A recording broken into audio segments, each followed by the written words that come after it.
This is what the rich in America have told every country on earth, including the countries of Europe.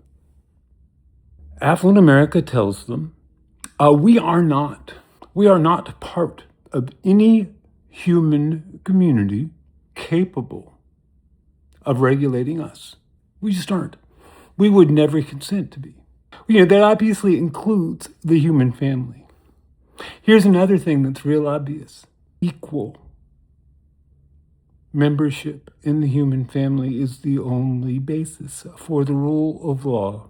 The only basis for the rule of law. What we have had since the end of World War II is the rule of lawlessness. The rule of law does not allow one person on top of another. It does not allow one person to ride on another person's back because they're too lazy to walk. The rule of law, like every other expression of our collective power to choose a way of being together, the rule of law only exists as an agreement to live as equal members of one human family, for which a people is a microcosm, right? There's nothing wrong with a people as microcosm, except that when we all know there are a whole bunch of us, then they can't be exclusive any longer. They can't make exclusive claims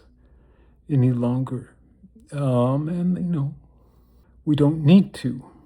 This fear that somehow our humanity is not sufficient, that it will not underlie and support us if we choose a better life together. All you have to do is say, I would like a better life for all. Those are the magic words. The power that makes that happen is all of us at once. You'll notice there's no consonant. That's all vowels. All of us at once. That's what life on earth is at any given moment, all of us at once. That's what humanity is in any given generation, all of us at once. But when we act in concert, we can be all of us at once. That state is the collective form of something you, hopefully, at least in your childhood, would have had some experience of. When there is complete agreement within you, when everything in you says, yes, I like that. No, I don't think that's going to do it for me, right? There's a wonderful experience of being undivided that unless children are just bombarded with violence, comes to them naturally.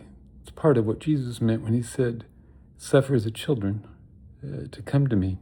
This fear, in any case, that our humanity is just too threadbare, just not meaningful enough, just not compelling enough. All you're saying is, no, it's violence or nothing.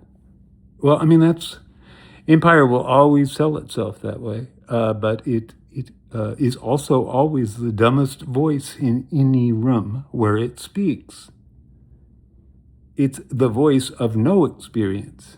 No human experience. That's the only kind that matters for us. That's not me being mean. That's the Greeks said that about the Romans. They had uncanny good taste. They knew when something expressed humanity. They had a nose for it, but it wasn't a friendly nose. They weren't sniffing it out to praise it. They were sniffing it out to steal it, to take it out of circulation. That's just hostile. That's hostile to all life. That's hostile to all human life. That's just hostile, period. And that's what empire is hostility to life. It's never anything better than that, and it's not any harder than that. To give up, that's what Jesus, if I put it in a stupid Christian syntax, that's what Jesus gave his life to tell you. I don't intend to give my life to tell it to you, but I have spent my life telling it to you. Our humanity is enough. And although affluent Americans shit on it daily, despise it, hold it in utter contempt, they are not an authority on anything except being predators who prey on human beings instead of members of the human family.